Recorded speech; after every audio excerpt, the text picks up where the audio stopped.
And Ava stands before you, managing attention, communicating respect non-verbally, finding friendly eyes near the front and the center. Say your name, feel the love.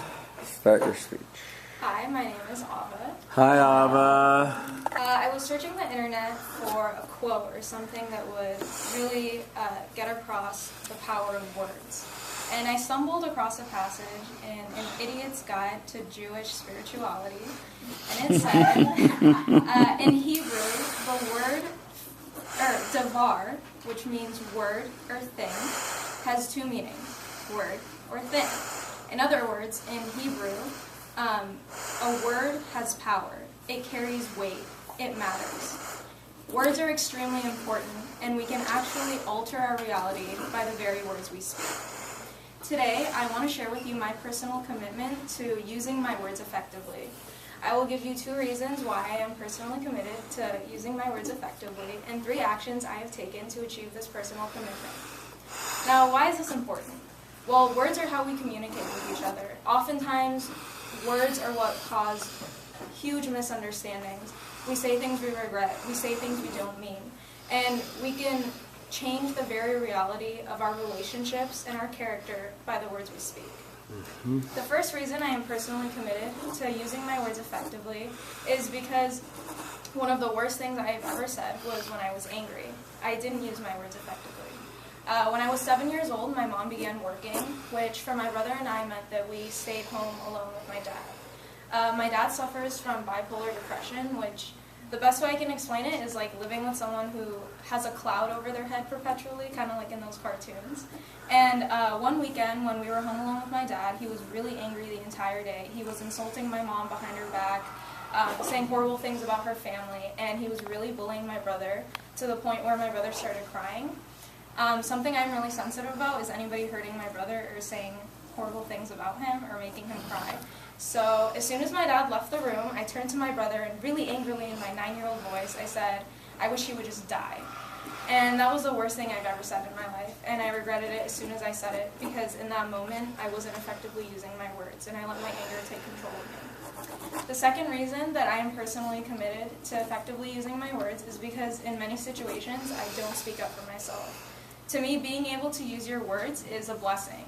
To be able to speak is a blessing, and the fact that I don't stand up for myself is basically like throwing a blessing in the trash. One of my best friends at this school is Palestinian. As I've said before, I'm Jewish.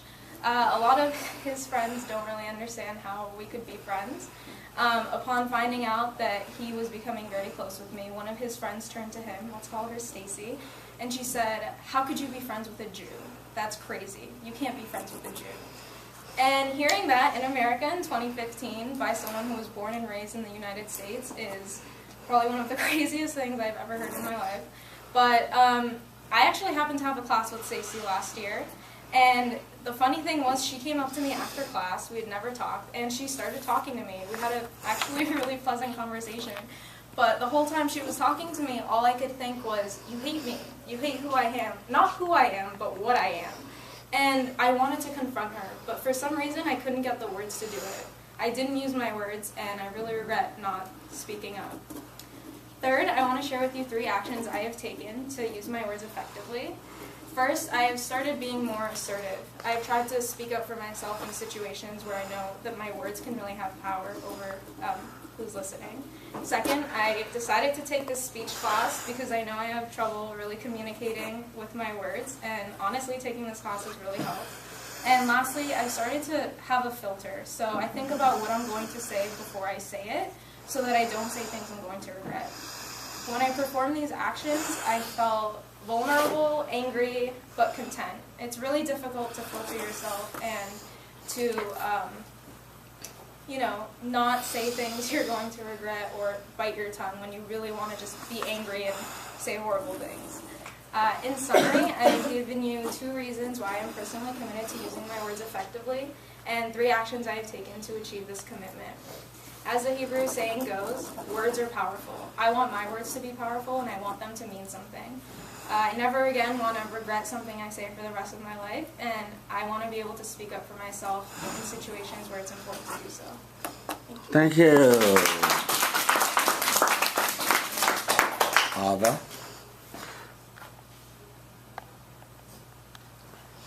Let's start on this side today. Hi everyone, I'm Gio. Hi, Gio. I like your speech. I think it's a very good topic to talk about. There's like I too have had problems communicating effectively, and I think I like your reasons. I like the reason that you gave because it showed how like you by you not communicating effectively, how you affected others, and how others not communicating effectively affected you. So it's like a nice side of both spectrums. And yeah. Thank you, Gio. Okay, I guess we'll go here. Improvement.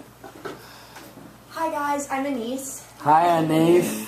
Ava, I really liked your speech. It was awesome. The only improvement I can really think of is maybe use a little bit more vocal inflection. Okay. It would just kind of spice up the speech a little bit more. Good job. Thank you.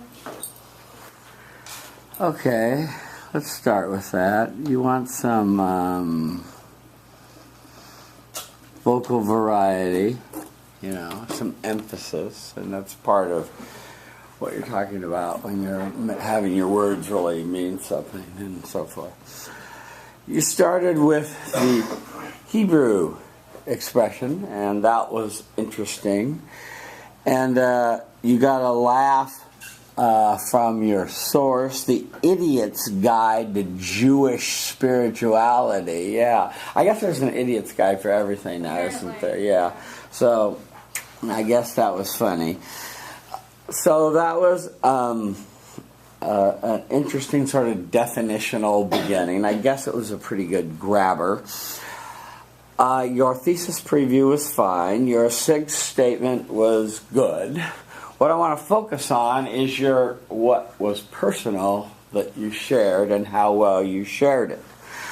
I thought that your first story about being a 9-year-old and saying you wish your father would die or it was dead or something because of his bullying your brother and abusing your mother and all this stuff, and probably you too. It seems like a pretty understandable thing to do, but still you regret saying those things, especially if something should happen to them, and then you carry that guilt the rest of your life. But I appreciate you having the courage to share with us that your father suffers from bipolar or depression or something, and you were sharing something very personal and private about your family and your life. And I honor you for having the courage to do that. I hope you felt authentic in doing that, because that's what we're after. Okay, on the second story, you talked about becoming good friends with a Palestinian student who knows you're Jewish.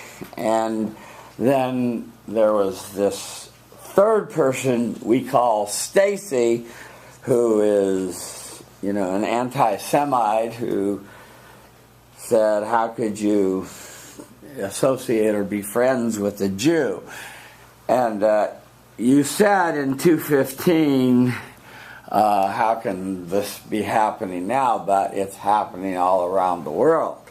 And don't be naive. It just happened to a professor in the Comm Studies department who happens to be Jewish, who was moderating a debate. And it's the anti-Semitism in the world is on the rise, and there's a whole body of certain groups of people that are preaching hatred of the Jews, and it's pretty sad. However, more to the point, you wanted to be able to speak up, and instead you just had a pleasant conversation with her, and you didn't speak up. Now, I would like to explore with you just for a moment, how do you confront irrational hatred? Because that's what it is, right? I mean, to hate somebody based upon their religion is irrational. And so what was the scenario you were imagining you were going to say? Were you going to say, Stacy, I know you're really a Jew hater, or what were you going to do? I mean, I was just curious what you felt you left out. Yeah. Okay, it wasn't so much that I wanted to say something like that. I Yeah. honestly, I don't appreciate people being fake with me. Fake. She didn't need to go out of her way to talk Right, to me. I I've see. never talked to her ever. Yeah. So if you hate me for that reason, don't talk to me. It's Yeah. I mean it's fun. It's not fun, but just don't talk to me. The Yeah. fact that she was trying to be so nice was really what bothered me, and I just wanted to be like, I know what you said. I would appreciate it if you just didn't talk to me. Yeah. That's hard to communicate. You almost have to do it non-verbally. Your actions were good. I hope the speech class is helping. Your fourth action of how you felt was well communicated. And then you tied back to your Hebrew saying in the end. Let me suggest two more things besides the vocal variety. I'd like to see you walk a little bit more. Okay, A little I bit was more. kind of awkward with that. Yeah, a little more purposefully. And practice, when you're practicing with a live person, not just the mirror, practice taking 2 steps to the right, 4 steps to the left, and then back to the center for your third point. And if you do it in practice, you'll do it in your speech. If you don't, it'll seem awkward and strange. Going to I want to start now having us all think of how sticky Ava's speech was by first asking the following question. The S. Was her message simple? Pretty simple, pretty straightforward. She was pretty clear what she wanted to do. It wasn't overly complex, so you knew what she was up to. Okay? Unexpected. We want to always build in our storytelling, in our speeches, something unexpected, so that our audience perks up. What was unexpected in your speech? Did you design anything unexpected in? Oh, can I answer? I thought it was rhetorical. We, as they say in Paris. I think so initially I was going to talk about something completely different, but I figured it wasn't personal enough, so I really tried to, talking about my family for me is something really personal, and also the story about the girl who said the Jewish thing about me, I haven't really told anyone about that because it's pretty bad. But I figured, hey, might as well. So your answer was, it was unexpected to peel away and tell the world that there's blatant anti-Semitism operating on this campus. I mean, is that what was unexpected to you? To me personally, because coming into this school, I didn't think that was. I don't know. I didn't think that was a thing. Oh, really? I mean, I grew up in LA, so it's something I honestly didn't witness it, and then I came here and to be it's been pretty bad here, so. Yeah, well, I'm not going to get on my soapbox about this, but it's something I'm not really very happy about, and between the slaughter of the Christians in the Middle East that's going on now and the persecution of the Jews, people of religious faith are having a hard time of it, I would like to ask you what you could help her with to put in something unexpected, or how have you conceptualized the unexpected, and why do we want something unexpected in our speeches? Start with your name, stand up. Hi, Devin. I actually thought that your introduction was kind of unexpected because she said that she found a passage from The Idiot's Guide. Yeah, I personally thought that was unexpected. I thought it was going to be something religious or. But the unexpected. I'm not quite sure, to be honest. Maybe the stuff about her father was a little unexpected. That was surprising. Yeah. Okay. Her openness about her father, that was Okay. unexpected. Remember, we want to do that because it's an attention management device. Whoa, your father's bipolar. Ooh, perk up, see? And it's how we wake our audience up. Remember, we want to grab attention in the beginning. We want to do things in the middle that continue to hold it. And doing things unexpected is one way to do it. And, you know, good screenwriters know to do the unexpected because they keep people in their seats and paying $12 because you want to know what's going to happen next and you're not sure, right? Okay. Third thing we look at in good storytelling is credibility. What is credibility? And I can ask that now of you. And how was this credibility? Hi, I'm Aaron. Hi, Aaron. I guess I have to say credibility is some of it has to do with authenticity and some of it has to do with general experience, I guess, in the subject area. I think Ava showed us that she was credible because she came into this sort of, at least in that one situation with Stacy, sort of, you know, friendly and open to things, and then I think her experience gave her some authenticity to make whatever judgment she did about the situation, so I think she did it well. Did you remember the three reading class when I talked about the 3 dimensions that scholars have found to credibility? Were you here for that? I was, but I don't remember specifically. What a pity. Who can help Aaron out? Yes, thank you. Excellent. Hi, I'm Becky. Hi, Becky. So I actually wrote it down. So Good girl. factors are trustworthiness, expertness, and dynamism. Yeah, there's three things: trustworthiness, expertness, and dynamism. She was trustworthy, right? The way you were talking about authenticity, and she was sincere, and she was trustworthy. I don't think she made up this story, right? Was she expert? Did she know what she was talking about? She wasn't talking about rocket science. She was talking about interpersonal relations and things she knew something about. I think the dynamism was something that I think that Anais was referring to a little bit, maybe. Just some more energy coming out of your voice and some more, passion, that sort of thing, would help perk it up.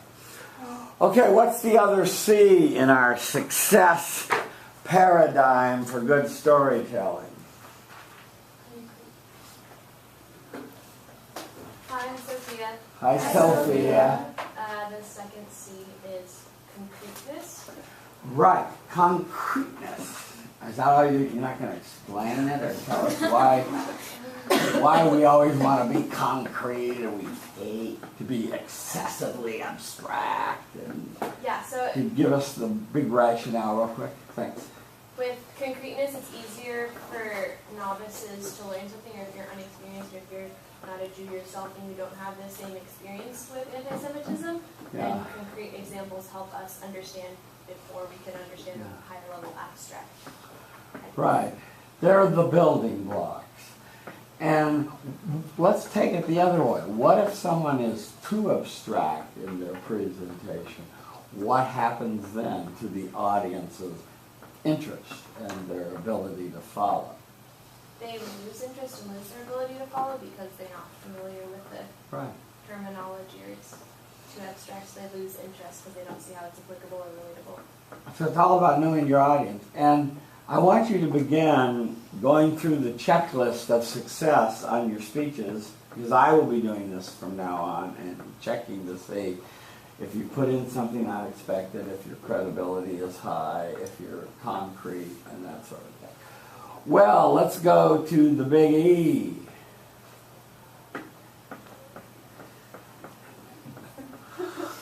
Hi, I'm Hazy. Hi, Hazy. What help? What? Expertise. Emotion. You got help from your friends.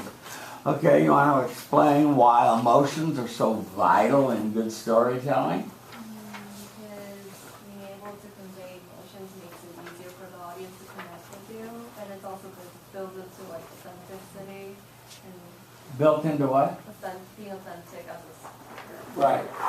And now give us your evaluation of her emotional connection or the amount of emotions that she communicated to the audience about her circumstances.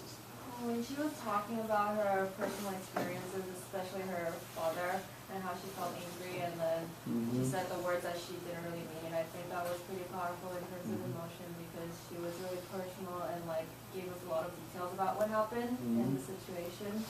So that also helped Okay. trying to convey. Okay, I agree mostly. Thank you.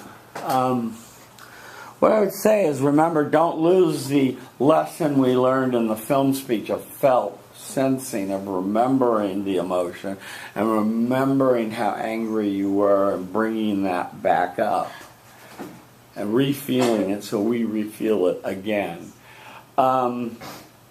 I think you could have done a better job with communicating your emotions when you were faced with anti-Semitism and the phoniness of Stacy.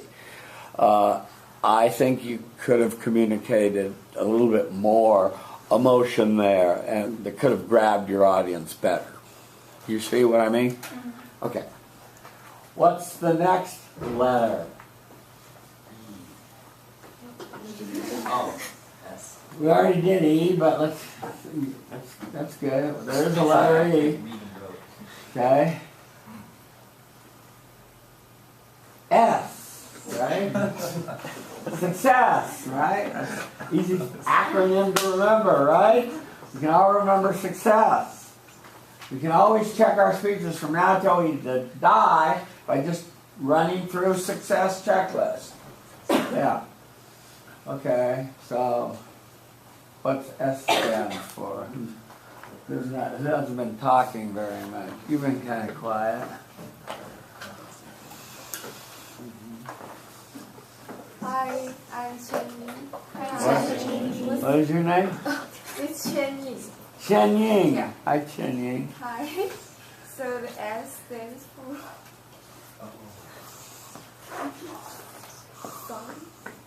stories. I see you've plunged into that sticky text, huh? Yeah, okay. Anyway, yeah, stories. Okay, tell me why we want to always include a lot of stories in our speeches. Why are stories so good? Because people like stories. Because if you always talk about some abstract ideas, the speech will become so boring, and people won't listen to it. But if you include many stories, people can relate themselves to the stories, and it establishes more emotional connection. So the speech may be more appealing. Okay, let's take it to the next level. What do you think of Ava's stories? I really like her stories because I feel she's so honest and her stories are so personal. So Yeah. I really pay more attention to her stories and her speech. So Yeah. I think her stories are really good. So we're learning something about stories when they're honest, when they're personal, when we're being authentic. They really do grab our audience and they make our speeches more sticky. Your goals are here on the self-evaluation, is that it, or are they somewhere else? Here, okay. Loud and clear voice, more engaging emotions, and better movement. How'd it go? I think the emotion part I did better. Yeah. For moving, I did move a little bit, but it wasn't it wasn't purposeful movement. Right. And I think I spoke clearer than I have before, but I didn't have the vocal variety of it. Right. And work on that. Work on an emphatic style of delivery. Speed it up, slow it down. Don't even be afraid to stop. Give your audience a moment, especially when you start off with a heavy quote. Give them a moment to let it sink in. Don't just go, Yeah, I think it's just on because I you think go. about the time limit, so... Right, you're paranoid. Yeah. 4:37. Perfect, 4:37. Thank you. Okay, our work is done. Thank you, Ava. Okay, that brings us to...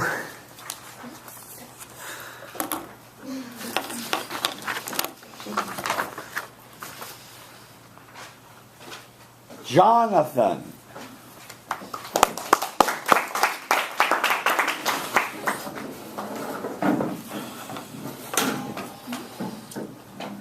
Hi, Jonathan. Hi. How are you today? I'm just peachy. How are you? I'm good. Good. I'm peachy too.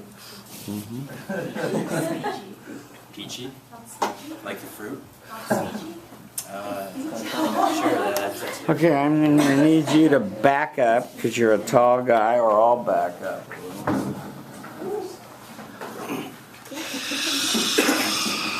But I'm losing your head. Okay. Okay. Is that it? Everyone sign the roll sheet? No. Okay.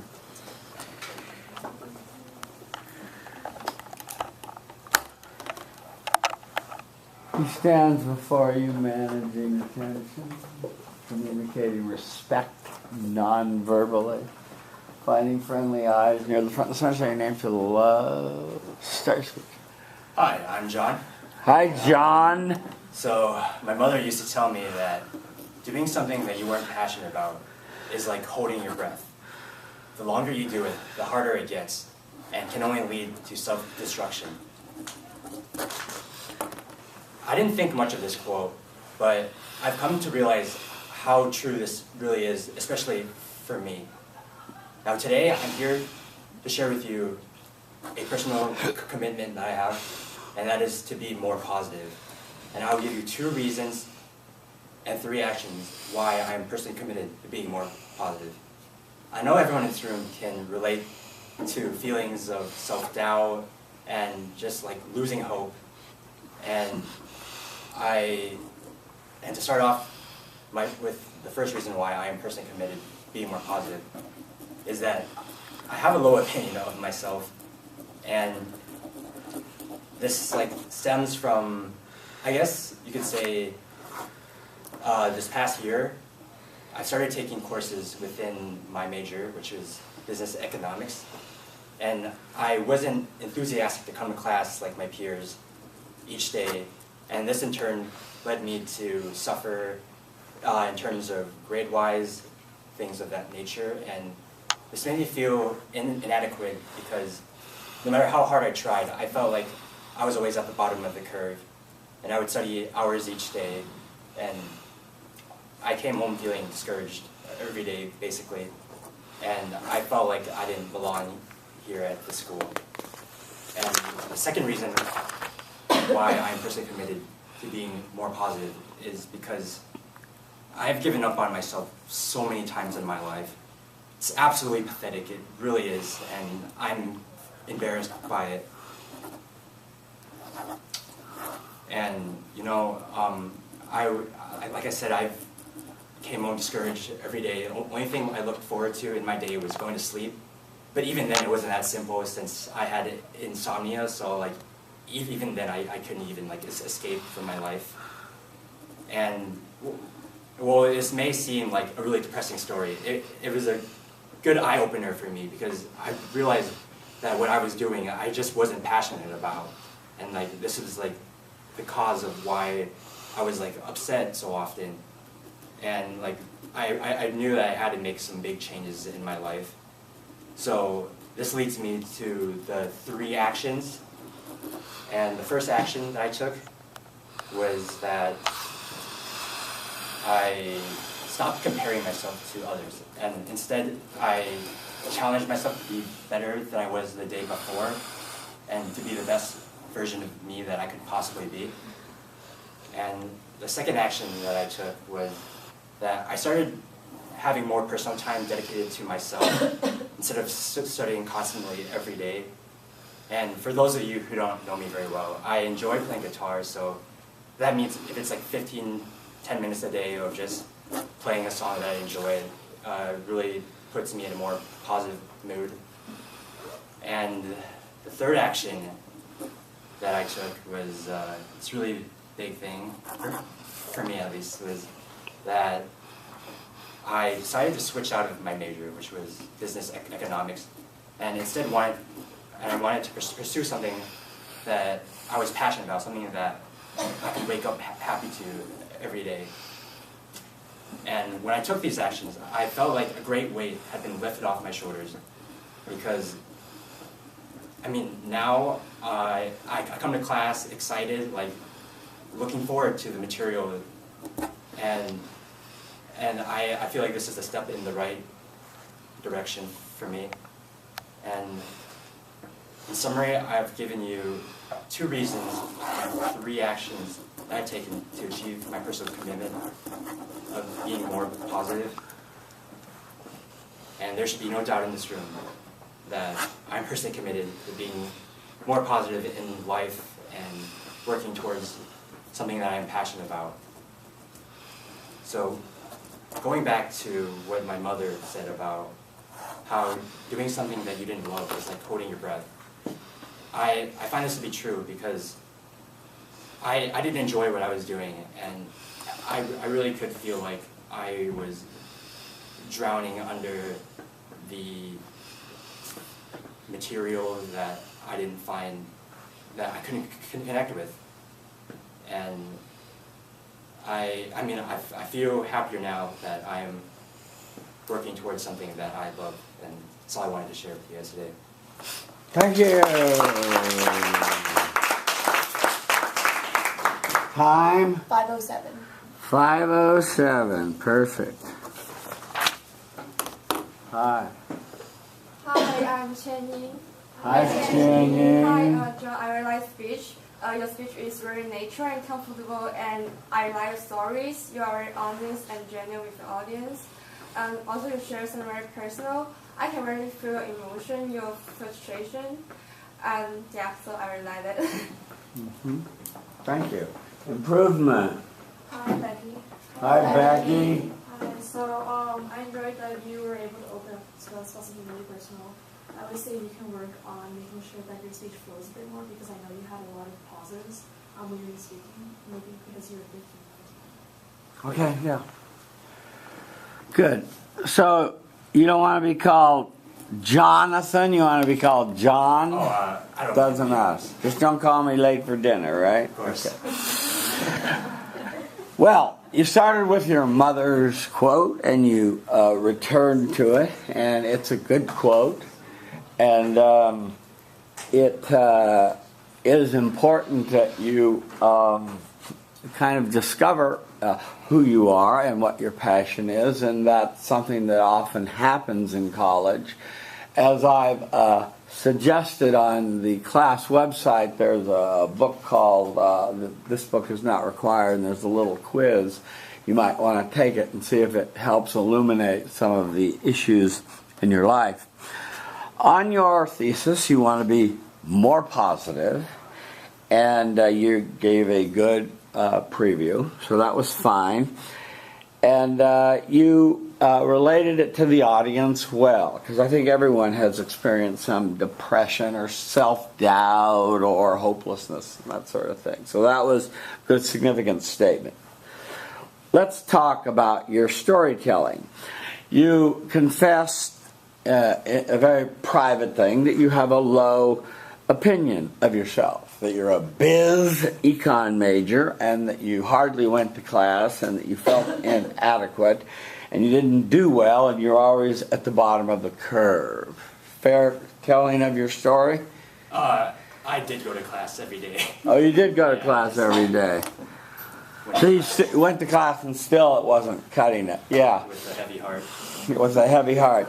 Yeah, well, I'll tell you, when that major came up for adoption many years ago, I was on the committee. I voted against it because I don't feel undergraduates should be studying business economics, because I looked closely at that major. It's nothing more than an accounting major.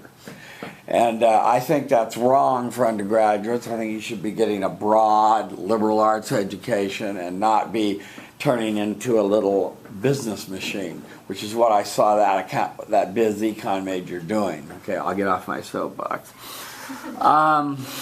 So your first story was good. You said you felt I didn't belong here. I would only add that what you need to realize is that you're linking your self-worth to grades, and we've had that discussion here in class, that's probably a mistake, right? Yeah, I know that my grades don't define me, but I still think they're like a big part of my life. Life in school and grad school and so forth. So yeah. On your second story. And by the way, every time I checked your eye contact, you seem to be focused on this side of the room. Did you get much eye contact over here? Not so much. See, were you aware of that? Yeah, there's more. Why you like them better? Well, they're nicer. Yeah, okay. But these are all your children. Remember, you have to love them equally. Yeah. Okay. So you finally said. You made an interesting statement, which I wish you had elaborated on. You said, I've given up on myself so many times in my life. I wish you had given us some examples of that. I don't want you to do it now, but I'm just saying that would have lent itself to a little storytelling there. You talked about your insomnia and so forth. So on your second reason, while it was authentic and disclosing, it was a rather short story. On your actions, you said you're to stop comparing yourself with others, and just if I do better than I did yesterday, I'm making progress. I think that's a very healthy way to proceed. Giving yourself time to relax, play the guitar was excellent. You said you gave up on BusyCon. Good job. What you didn't tell your audience, and I bet they're all curious about, is what's your new major? Why the secret? Well, it's like not set in stone yet, but I'm working towards a communication studies major. Okay. Well, it's the best major on campus. No, but seriously, it's very difficult to get into. There's essay and personal interviews and all that stuff. But it's a good major, and it's relevant to the world we live in. And then I want to say on the fourth step, which was you were to return to your passions, you skipped, when I take these actions, I feel the weight of the world has been lifted off of me. You skipped returning to that fourth step of saying, I felt a weight lifted off of me. So remember, return to emotions. And I designed that into the speech so that you wouldn't lose the emotional connection. Your summary was fine, your conclusion was fine, and your tie back to your mother's quote was good. You said, I want to make effective eye contact, use natural gestures, and look more interested. Tell me about those three. How'd it go? In my last speech, I saw myself doing this with my hands a lot, and I thought I looked kind of awkward. Like you're a little fidgety and stuff. Yeah. So I want to do less of that, and I know that I tend to stare at the ground or sometimes the ceiling. So I wanted to, make eye contact with the audience. Okay. Good. And for my last thing, which was look more interested. Look more interested, of course. Yeah. I mean, when I watched the video, I of myself last time, from the outside point of view, I thought I looked bored. I'm going through the motions. Yeah, so I wanted to look more like I was into what you're doing. Okay, good. Let me just have you do a quick eye contact exercise. Okay, start over here and take a few steps this way. Of course. And your assignment is to look at a person in the eye for 3 to 5 seconds. You know how long that is? I'm going to count it out for you. And I'll tap when you can go on. But there's one rule about this exercise. You can't blink. Can't blink. You can't blink, because when you blink, you break the contact, see? And so stop blinking. All right. Yeah. Okay, and you need to talk and look at the same time. So I want you to start with your morning and tell us, I got up, brushed my teeth, start talking about your morning and start here. All right, hi. My morning was good. I was hungry, so I ate my friend's pizza. I came to class, because class is important, and I wanted to be here. and I had a speech. You shifted ahead of time. I have to start the time over. You're still on her. All right. Let's see what else I did. I came up here, gave my speech, looking at you right now. Right here. Hi. How was your day? Keep talking. Keep talking. Great. This is a long 3 seconds. Hi. Having a good day? And over here to Anna East. Hi. Pretty sunny out. Yeah, it's nice. I am not used to the sun. I'm from Minnesota. You looked away. I have to start the time over. Okay. What part of Minnesota? In the suburbs. Okay, what's it like? Different. Okay. Now, do you feel the difference when you give it that sustained level of eye contact? Do you see how that's different? Yeah. Yeah. Okay. I really feel connected to the audience. All right. I think that's enough. Thank you.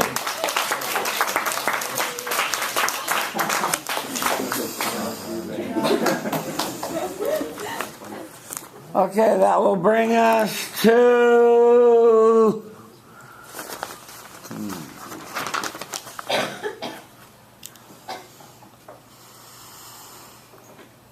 Is there a Gustavo de la Cruz?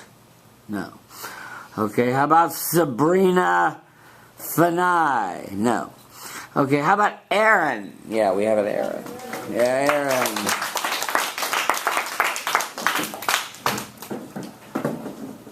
Hi, Aaron. Self-evaluations under that. Oh, great. Yeah, good. Stands before you, managing the tension, communicating respect non-verbally, pointing friendly eyes near the front and the center, say your name, feel the love, start your speech. All right. Hi, I'm Aaron. Hi, Aaron. So today I'm going to start with a quote. Robert Frost once said, "Home is the place where when you have to go there, they have to take you in." And I think that's probably true, but I want my family, I want my home to welcome me with open arms as opposed to some sort of obligation.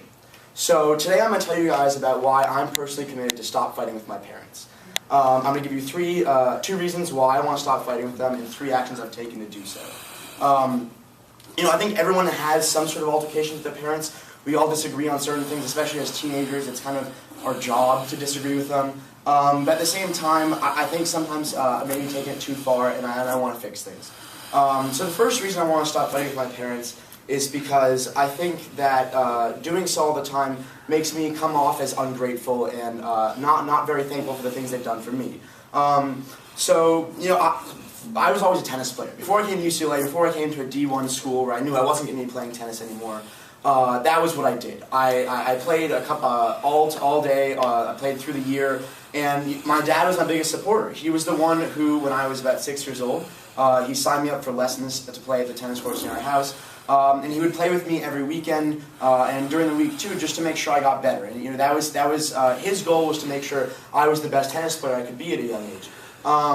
Eventually we moved on, and I did get better. And he was my coach for years. He even coached the team I played on when I was 14, and we actually made it to the state finals. And that was the last event he ever coached for me, because later that summer. We were hitting one day. At this point, we weren't really competitive anymore. He's a fat, 50-something-year-old man, and he doesn't run around the tennis court like he maybe used to. But we still like to hit for fun. It was something that we did. It was sort of a pastime for us. And we were hitting one day, and we were about 10 minutes into our warm-up, and he pulled me over and he said, it's just a warm-up. You don't need to hit so hard. And I said, yeah, I know it's just a warm-up, but if we're going to play, I really want to warm myself up. I want to hit as hard as I can. What started as a little suggestion became a fight like usual. These are the kind of things, it was just the small things that made us fight. And it became an argument about whether or not I respected him for what he'd done for me in terms of playing tennis. And he said that if I didn't accommodate what he wanted on the court, then I wasn't showing him that I really valued what he'd done for me in the past. And we fought for a little while, and it became, in the end, I told him that I didn't need his help to get better, and that I could do well without him. And that was something that I felt good about when I said it at the time, but looking back on it, it was actually pretty naive, and it was probably more hurtful for him than I realized. So that's the first reason I want to stop fighting with my parents, because I think that it leaves me with regrets. The second reason I want to stop fighting with them is because they have plenty of their own issues, as any couple these days does, I think. And I think that by arguing with them a lot, I sort of perpetuate those issues. I think that the worst case of this was, there was one morning, junior year of high school. My mom's mom passed away a couple of years ago, and ever since then she's been going through bouts of depression. Our medicine closet has been stocked with antidepressants like you couldn't believe. And it seems like none of them worked, and because of her deteriorating condition, their relationship has gotten worse as a result. So, and I was growing up as a teenager at the same time, so all these things kind of came together, and things sort of blew up a little bit. So one morning, my parents were fighting, and it got really bad, and my mom sort of spiraled into an anxiety attack, and she was sitting on the couch, and she was crying, and she was yelling, and he was yelling, and I was in the other room, and I didn't want to hear it anymore. So I walked into the living room, and I told my dad to stop yelling at her, because I couldn't see, I didn't want to watch it anymore. But he kept on going, so I asked him again, and he wouldn't stop. So I didn't really know what to do, and I was frustrated. So I punched my father. I punched him in the stomach, and he took a couple steps back, and he didn't say anything. He shook his head, and he walked out of the room, and we didn't talk for 2 months after that. And in those 2 months, I think my parents' relationship also continued deteriorating, possibly even worse than it had before. So I want to stop fighting with them because it makes their situation worse. So the 3 actions I've taken to try to improve this is, first of all, I've tried to be more informed about what they're going through as a married couple, because I think that'll help me, approach their situations with a little bit more headspace, a little bit more clarity. Second, I've Control my temper! Second, I've tried to control my own temper when it comes to my parents, because, I think a lot of the issues we have come from me being stubborn and not approaching things in the right manner. So I want to be more, I want to control my temper and maybe stop disagreeing with them so often. And the third thing I want to do is, oh, Jesus. Oh, man.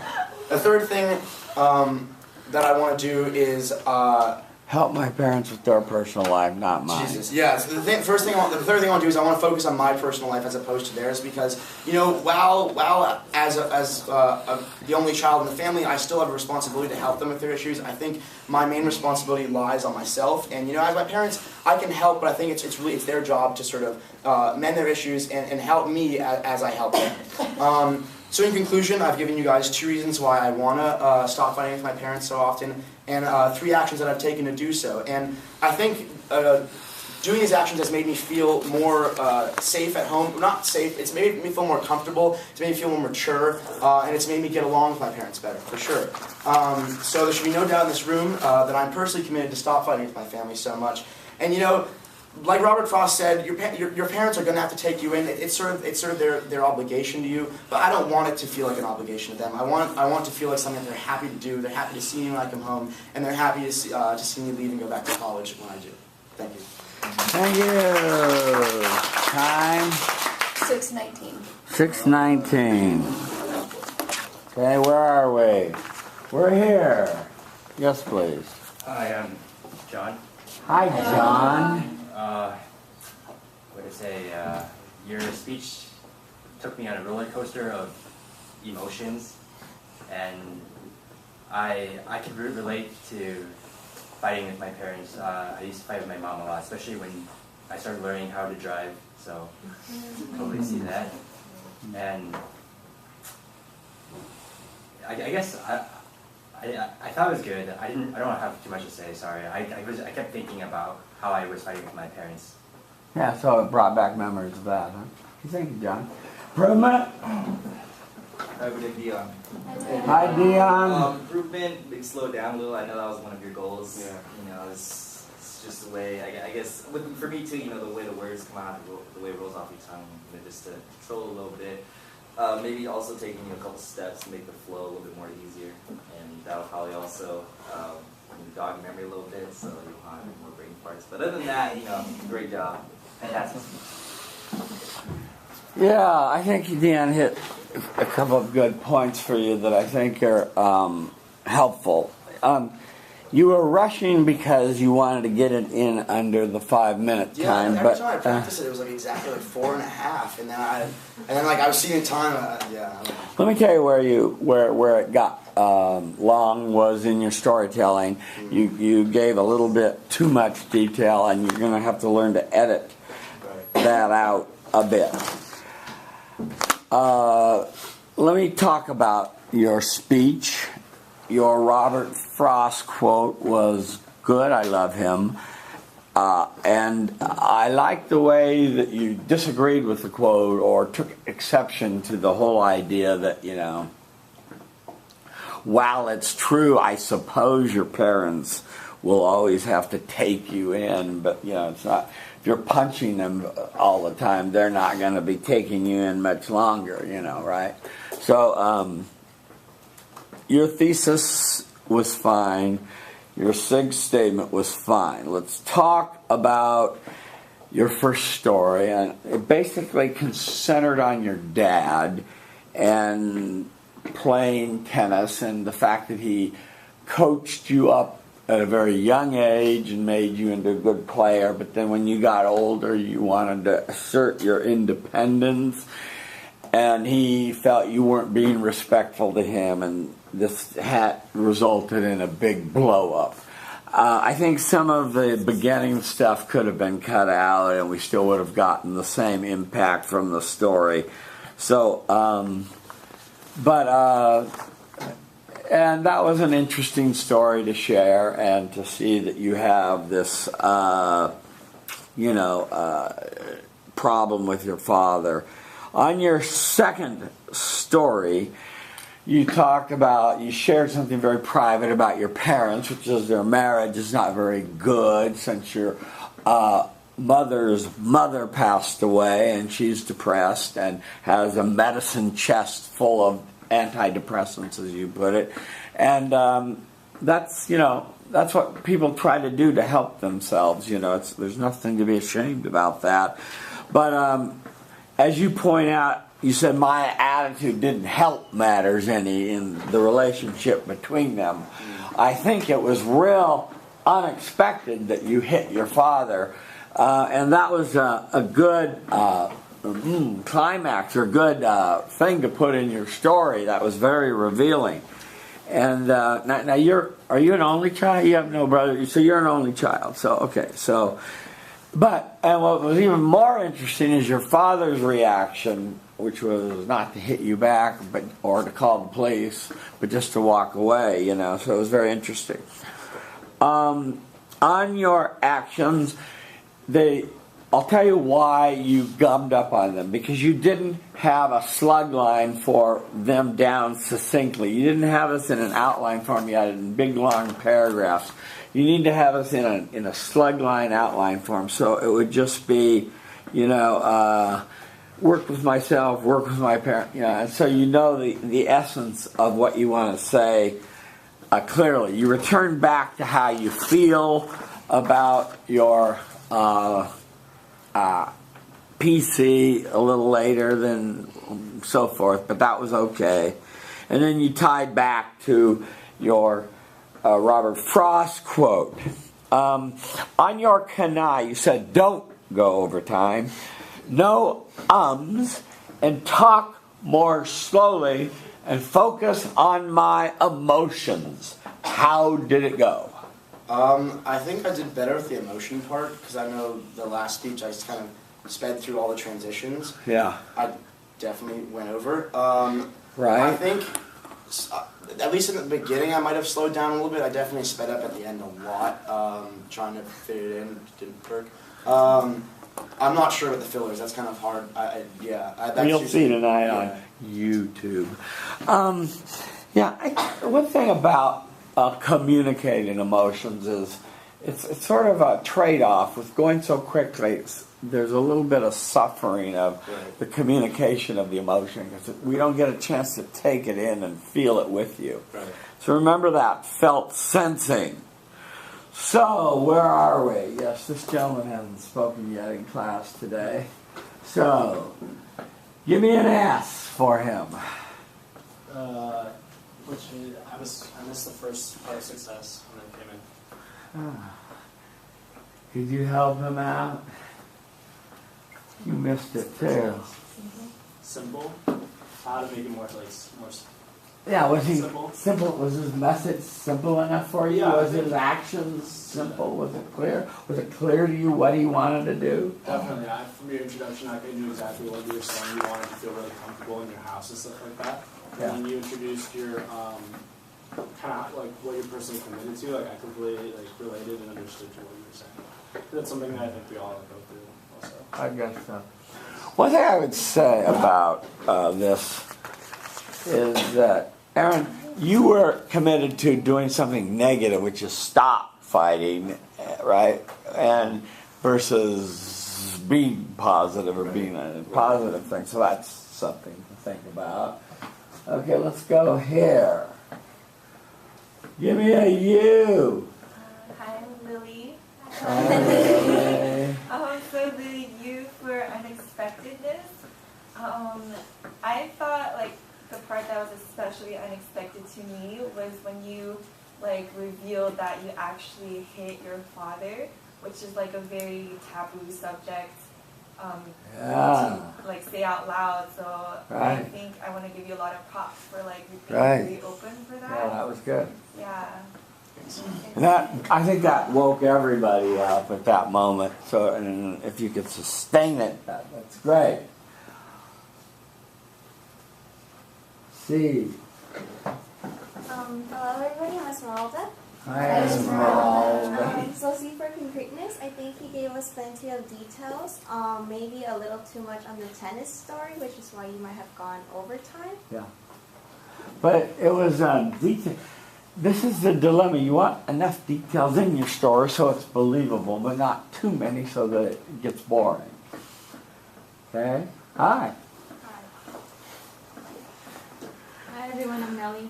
Hi, Nellie. So the second C I think is credibility. Right? Yes. So dynamicism, you for sure got that because you like fluctuate in your, that sounds good. I forgot the other 2 points. I think one of them was expertness, but because those stories are personal, and they were so much detail that like you couldn't make that up at all. So Yeah. that was good. And the third part I forgot. Trustworthiness. Trustworthiness. Yeah. Do you trust him? Was this an authentic? Was he telling the truth to you? Yeah. I mean, I think that if it wasn't the truth, you wouldn't want to say something like punching your father. Like, I don't think that's a lie you go around telling. Yeah. So, yeah. I beat up my parents. Elder abuse is on its way. Okay, good. Okay, let's go here.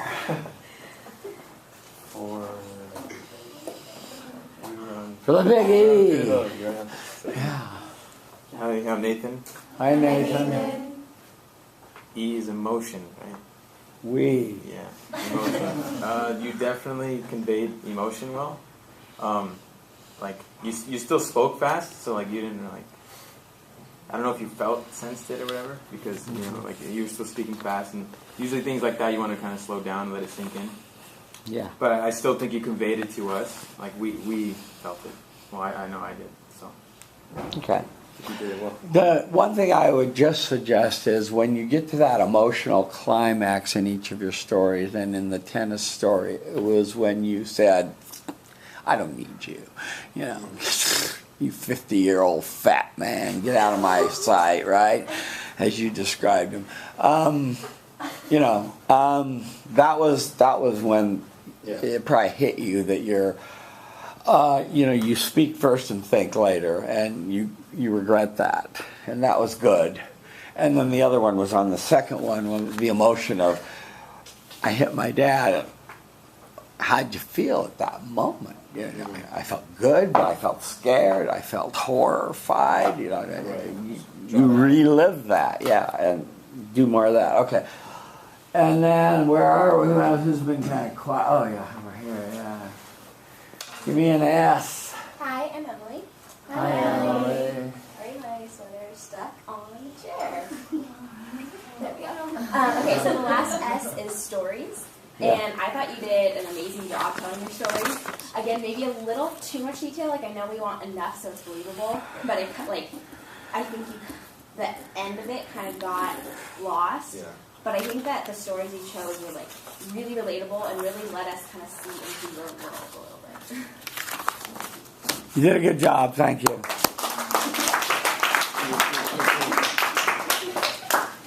Okay, that brings us to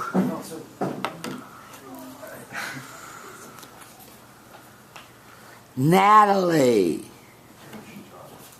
No Natalie. We lost Natalie. Okay. That brings us to Lily. Lilies of the field.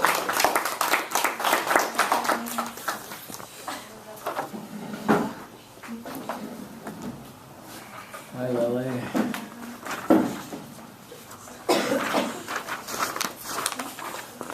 Okay, she's managing attention.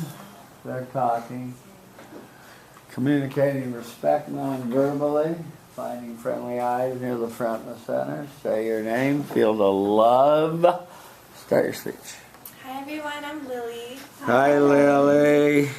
An old American actor, Jimmy Dean, once said, "I can't change the direction of the wind, but I can adjust my sails to always reach my destination." When I first read this quote, it brought me back to a time when I was stuck on the ocean. I was on a boat by myself, and I had no idea how to work the sails, except that ocean was more like an ocean of self-doubt, and that boat was my own body. So when it comes to my body, I was always under the impression that whatever I was born with, I was stuck with forever. So if there was anything that I didn't like about it, I thought, oh, this is just the way it is, and there's nothing I can do about it. But recently, I've had a change of heart, so that's why I made a personal commitment to myself to be more fit. And today, I would like to share with you guys 2 reasons and 3 actions I've taken to pursue my personal commitment. I know that this will be an interesting topic for all of you guys because we all have a body, and this is a body that we've lived in for a long time. So you guys probably might have like 1 or 2 insecurities about it, and so I'm just here to let you guys know that you're definitely not alone. The first reason that I've committed myself to being more fit is that my being unfit in the past has actually taken a huge toll on my day-to-day life. For example, I used to have a lot of back pain. And this was a pain that I felt throughout pretty much every single day. Whether I was walking, after a while I would feel it. Even when I'm just sitting down, I would feel this ache in my back that no matter how much I twisted or turned, it just wouldn't go away. And this was super frustrating for me because I didn't know what was causing it. And it wasn't until I confessed this to a friend that he told me it's probably because my back muscles weren't even strong enough to support my spine. And that was actually the moment that I made a decision to go to the gym more often and try to fix that.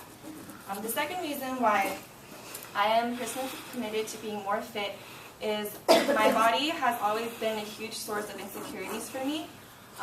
I started getting acne at a really young age. I think I started breaking out when towards the end of 4th grade. So of course I was teased for it. I was pimple girl. I was like acne princess. So and I remember there was one time where I was just looking at myself in the mirror, and I imagined my acne-covered skin as just a mask, and my real smooth, clear skin was just underneath. And I wanted like nothing more than to just peel off that mask, so I don't have to like look at it anymore. And so that was a huge source of like low self-esteem throughout middle school and high school. So I hope that by going to the gym more, I would be able to reclaim some of that confidence that I lost in my younger years. 3 actions that I've taken. The first action is that I've started going to the gym. I've been going since February, and I go 3 times a week. And some exercises I do include squats, bench press, and deadlifts. And this was a huge deal for me because I was always super like self-conscious, especially in a gym filled with like sweaty, beaky guys. Like that made me really nervous. But it's been like a huge journey for me because I came in with so many barriers. Like I never thought I would be lifting anything over 100 pounds, but like the first time I lifted a full plate by myself, and a plate being 135 pounds, I was like, wow, like that was actually the first time that I felt that, you know, like I really can do anything if I keep working at it. The second action that I've taken is that I've tried to be more active with my body. And so I joined a lot of dance groups and dance teams. I was on the UCLA salsa performance team this past season, and currently I'm with another dance group that does Latin and hip hop dancing. And the third action I've taken is that I've been eating a lot more, and that makes my body very happy. I used to be one of those people that thought, oh, like I have to be skinny, so I should starve myself, which is not good. Nobody should ever do that. That's like super not healthy. Always eat when you're hungry. And yeah, so in conclusion, I have told you guys about 2 reasons. When I took these actions, it made me feel so happy and confident in my body. And like I said before, like all the barriers that I had about like what my body could be, how it could look, they were just completely gone. And I felt like I can do like anything that I wanted to if I really worked hard for it. So in conclusion, I've told you guys about 2 reasons why I'm personally committed to being fit, and also 3 actions that I have taken to pursue this personal commitment. And I hope I've convinced everybody in this room that I'm personally committed to being fit. And so now for you guys today, wherever you guys might be, maybe you're not even concerned about being fit, maybe it's something else about your body that you would like to change or you feel insecure about. I hope that listening to my speech might give you some inspiration to change those insecurities into something that you can work with. And just like Jimmy Dean says, no matter what direction the winds of life take you, with some effort you can always take control of where you're going and get to where you want to go. Thank you.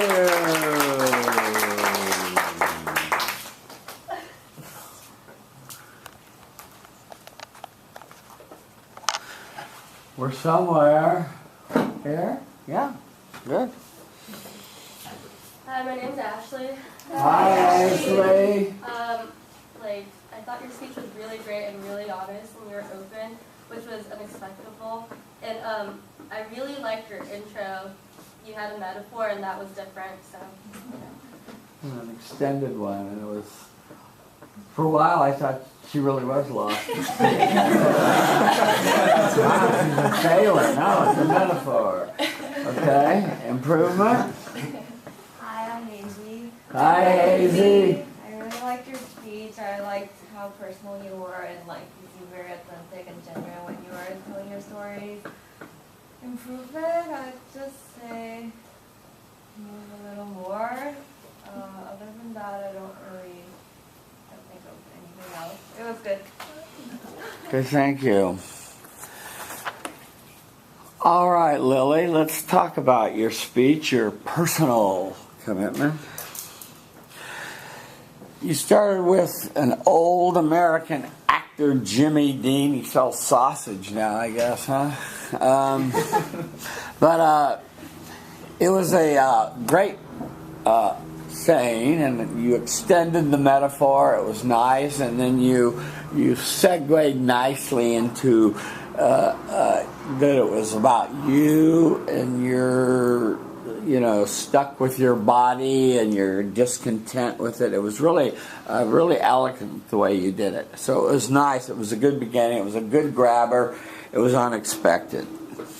Your PC was to be more fit, and your preview was fine. Your SIG statement was good. You said to the audience, you're not alone. Your first story was your back pain, and you had a lot of back pain. I didn't think this was particularly really amazingly personal, but it was private enough, and it got us. It was on track with your consistently with your body story, and your friend told you to exercise, so you set that up. But your second story really was very personal and private, and you shared with us that you had very bad acne and that your face looked like an abandoned anthill, and people used to make fun of you and tease you, and it was awful. And you wanted to peel off a mask and get rid of your face and all that. That was excellent. That was great storytelling. I could feel your pain. I was somebody that had acne in junior high too and really suffered with it. I was very grateful. My father took me to a dermatologist at UCLA that got it cleared up with different treatments and medicine and stuff. But I was teased horribly about it too, and I know the pain of it. It's you look in the mirror and you go, God, you know, what happened here? And it's a very sensitive point for teenagers. So you did that story well, and you had plenty of details, so we really got the feeling of how bad it was. So that was well communicated story. What was the time, by the way? 5:35. 5:35. Okay. On your actions, I thought your first action of going to the gym and your pride in lifting so much weight was good. I liked the thing about the sweaty guys. That was vivid. That was a good image. The dance team was consistent, and the third action of loving your body and transcending the societal thing of the only beauty is skinny, you know, was good. And fortunately, I almost had a heart attack when you skipped the fourth point, but you came back and did it, so that was nice. Sorry to give that away, but so you did the fourth point, and that was good.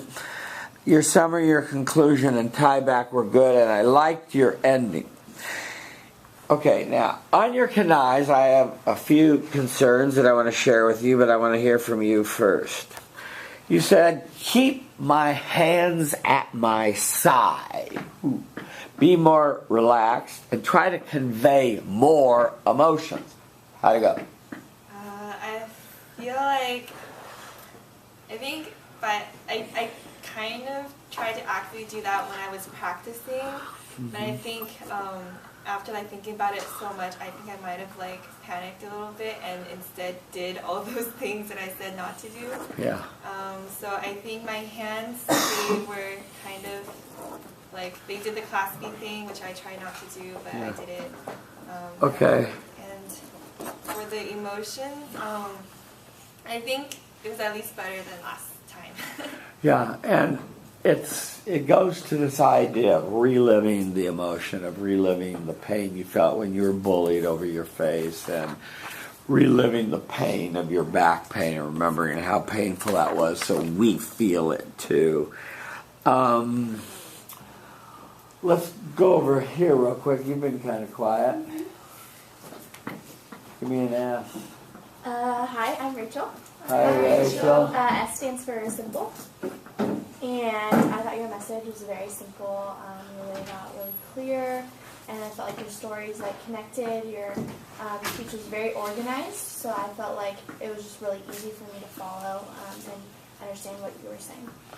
She really had her core idea down, I thought. Was really being more fit, and she stuck with that, didn't she? I'm Samara. Hi, Samara.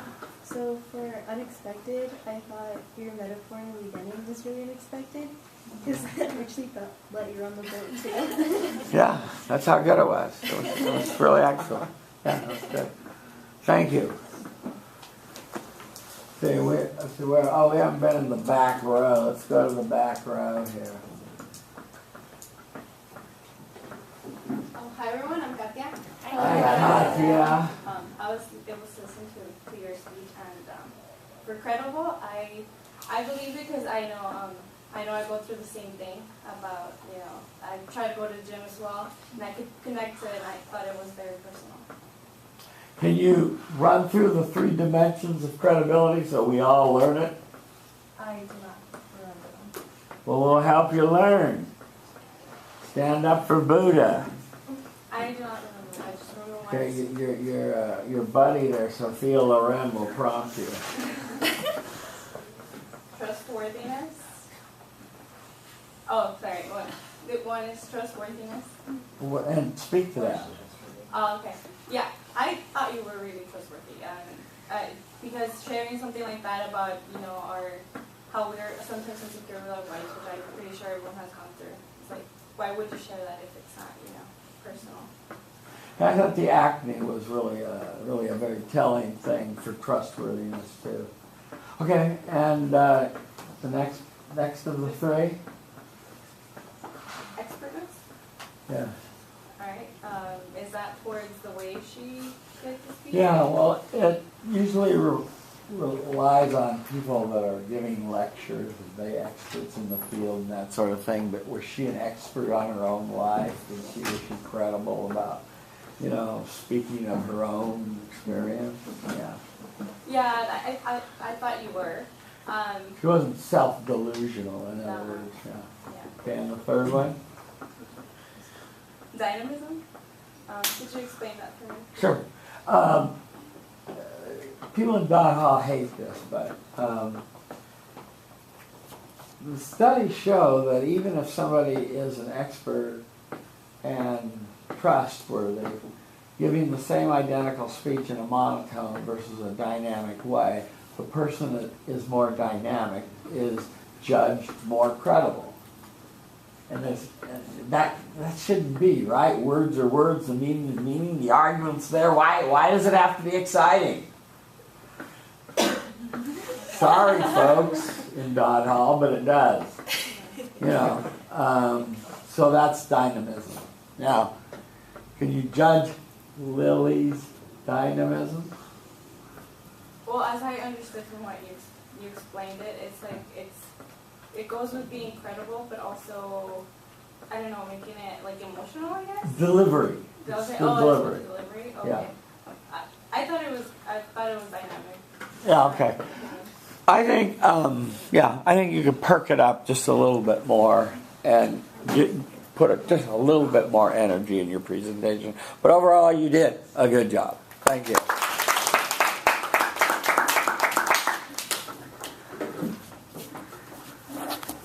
Okay.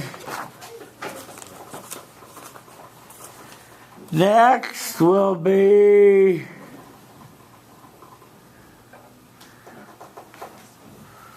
Emily.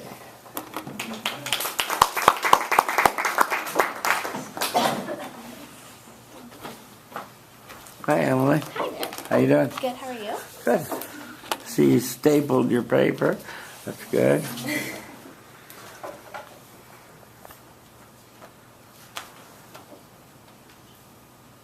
Okay, he's reading. So wait for everyone to look up. Manage attention, communicate, respect non-verbally. Funny, friendly, eyes near the front of the center, your name, feel of love. Start your speech. Hi guys, I'm Emily. Hi, Emily. So Jason Stark of ESPN wrote this really interesting article titled Fun and Fascinating Umpire Statistics. And one really caught my eye, and that was that last year in the 2014 Major League Baseball season, umpire Bill Miller had the most ejections of any other umpire. It was a total of 7, which seems small to me, but whatever. But this caught my eye in particular because he's my dad. And so, so his life as an umpire has always shaped my relationship with him throughout my entire life, and it hasn't always been for the better. So I'm determined to change that, to change my outlook on my relationship with him, and hopefully make it better as time goes forward. And so today I'm going to share with you 2 reasons why I'm determined to be a better daughter to my dad, and 3 actions I've taken to carry out this personal commitment. And I think you'll all relate to this, not because your parents have the same job, because that's not really the point. The point is that having the relationship with your parents is so important, and I know growing up I really took advantage of it and really didn't give him the respect that he probably deserved. So, the first reason I'm personally committed to being a better daughter to my dad is I was not the best to him growing up. He was gone from March through October, a few vacations in between, so I didn't see him. So I grew up in a single-parent household for those months.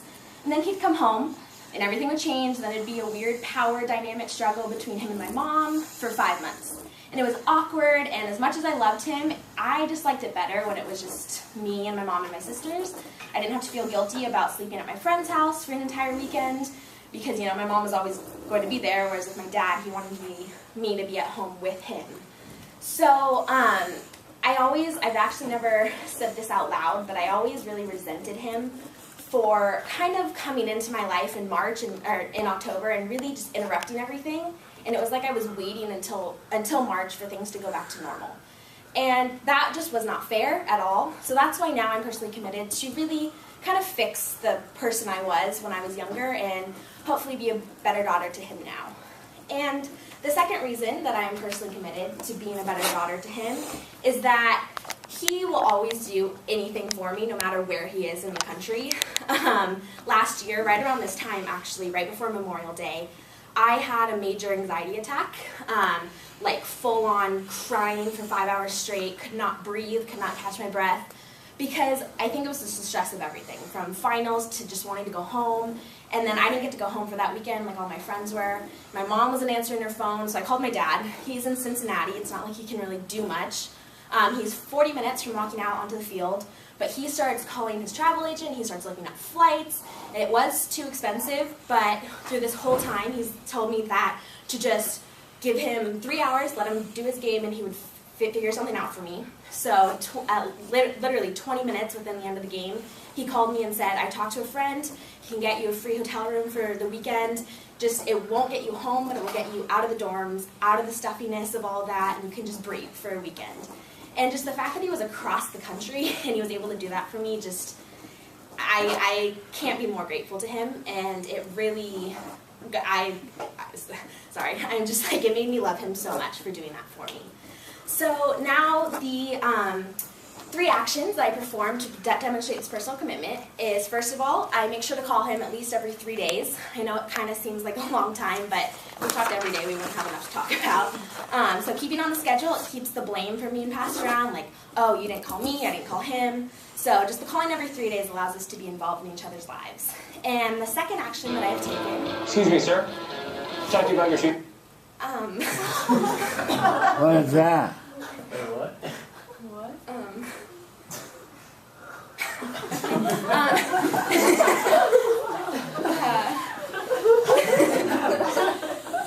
Sorry, but things happen. Yep, Roll it's on. all good. You were just telling us about every 3 days you call your dad, and now you have a second action. Perfect. So the second action is that I always make sure to know where he is in the country, because I know that he's lonely on the road. I mean, he's like, it's normal for me to go months without seeing him, so I know that it's lonely. So I make sure I know exactly where he is, and if I can't watch his games every day, I at least watch the highlights from his games, so that we already have something to talk about. We already have stats to talk about, or you know, the random guy he threw out of the game. Like it really keeps our relationship together, and it really allows me to connect with him, and he feels good knowing that I'm really making an effort to know where he is.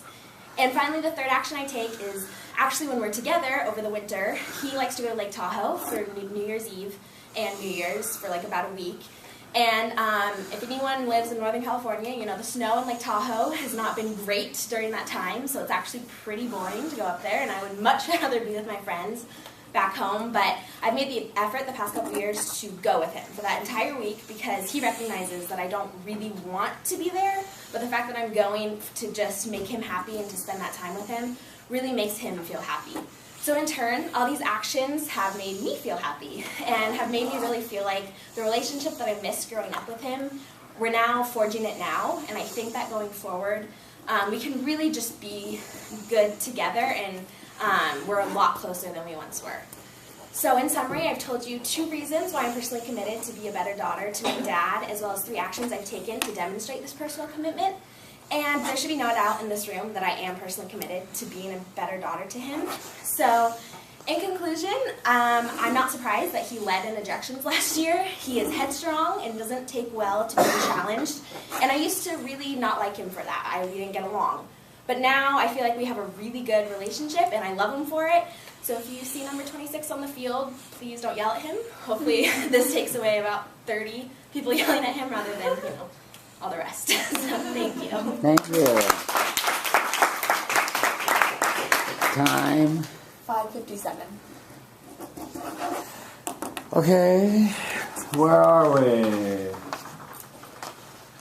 Here. Me? Yeah. Hi, my name is Rachel. Hi, Rachel. Emily, I really liked your speech. It was super organized. I felt like you were really into the audience, and I really felt connected to you. You seemed really genuine, really authentic, and I just really felt the emotion especially when you're telling your first 2 stories. And it just made me like really drew me into what you were saying, and really just made me feel connected to what you were saying. So, thank you. Improvement. Hi, I'm Samara. Hi, Samara. So I really liked your speech. The only thing I could really think about is that you seemed out of breath sometimes, but that was it. Thank you. Yeah. Let's talk about that. Were you breathing? Were you a little out of breath? I Do you was need to definitely out of breath. pause and take a deep breath in the middle sometimes? Yeah. Okay. I felt like I was trying to fit too much information to one speech, but I didn't know what to cut. So. Yeah. I'll try to help you with that. You started with a really great introduction, a really unexpected introduction, and an arresting fact that your dad is a major league umpire and he's been ejected from games more than anybody else. So that was a great grabber. So kudos to you. That worked. You wanted to be a better daughter, and you said that you thought that some people in the room might also have relationship problems with mothers or fathers, which is probably true. Let's go to your first story, which is basically your dad is absent, pretty much most of the time, and you got used to being raised by your mother and your sisters, and when he would come home, you would view it as a disruption. That was a good story, pretty well told.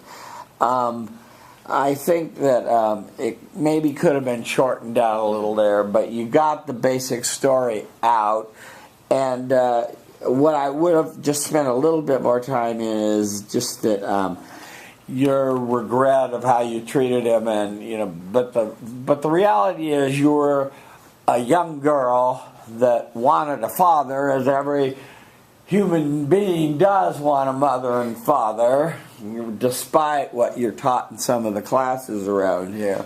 I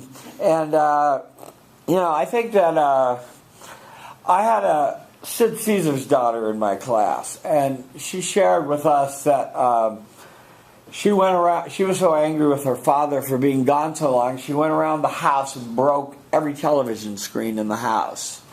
And I thought that was an interesting way to communicate to her father that he wasn't giving her enough attention, And so I understood your feelings of lack of attention and the disruption that it caused. Second story. You talked about your panic attack. You talked about your father trying to get out there and then him giving you a hotel, and that you were appreciative of that. That was a good story, and it showed kind of a mending of the father-daughter relationship, or that he was there when you needed him. On the actions, every 3 days, that was good. And now you're paying attention to where he is, and that's good. And thirdly, you go to Tahoe, even though there's no snow, but that's probably going to change. And you said, when I perform these actions, I feel better, and maybe that's where you could have shortened things down a little bit just to get. You didn't need that much time to get to your 5:15. And then your tie back to your father was very clever and cute, maybe a little long, but still it was good. Now you said stay within the time limit, don't go over. Sorry you did. Move 3 times and don't give unnecessary details. Stay on the point. How'd it go? Okay, so at the time, I thought I was doing okay, and then that happened, and I got off balance, so. You have to talk to Audio-Visual Services again. Yeah, so. My favorite organization on campus. So the next speech, hopefully I can get back to the point. For moving 3 times, I tried my best. I got a little distracted, so I don't know if I did the full 3 ones, but I did end up back in the middle. Yeah, I had to move the camera, so that was good. And I would just say, other than the time, you were very genuine and sincere. And I think that if we were to, what's our time looking like, Rand? Do we have some time to do this? What time is it? 1:38. Okay, we have time to do this real quick. Let's, who hasn't spoken yet in class today? You haven't spoken yet, right? I've spoken, but I'll Yeah? speak again. Okay, good. Hi everyone, my name's Ashley. Yeah.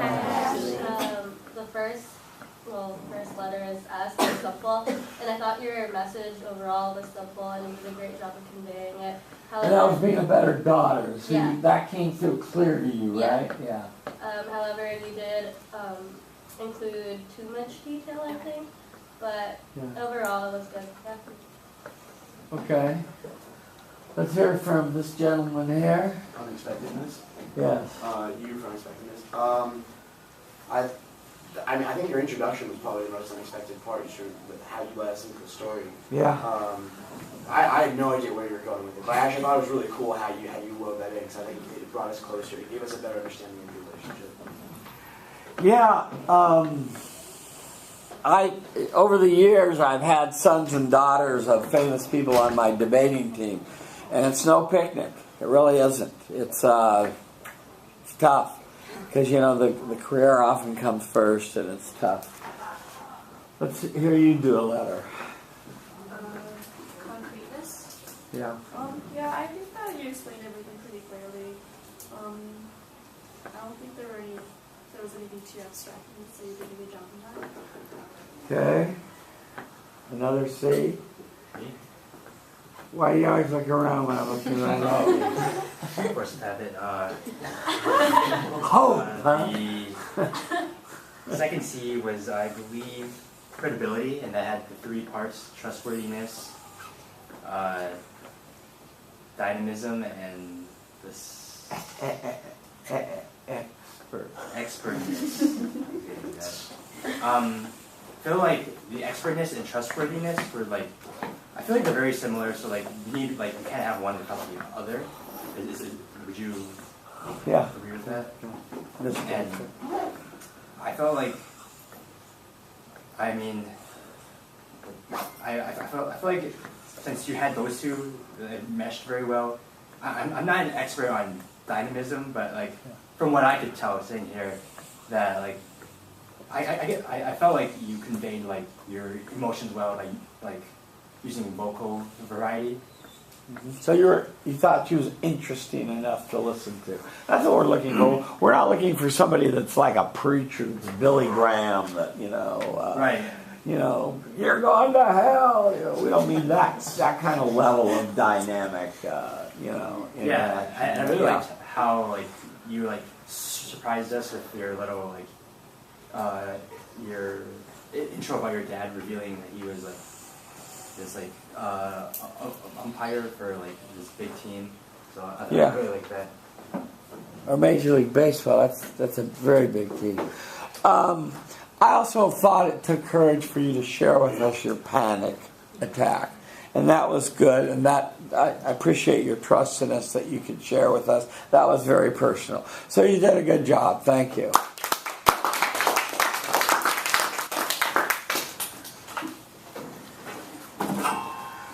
Okay, is there anyone left for a PC? Okay, go. Ooh, do we have time? Yeah. 141, yeah, okay.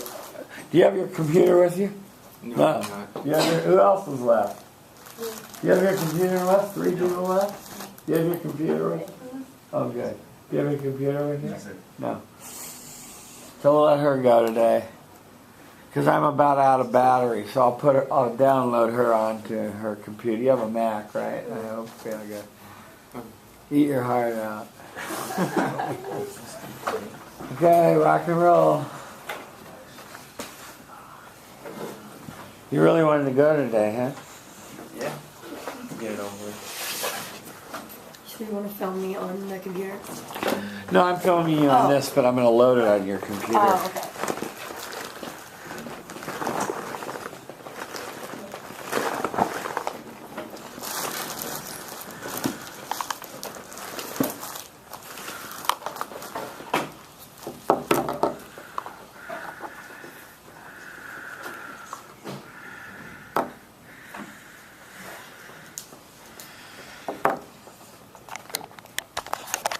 So when there's a delay, walk up to the front of the group and ask them how their weekend was. Bond with them. Don't just stand there like a statue. Okay. Yeah. Hey guys, how's your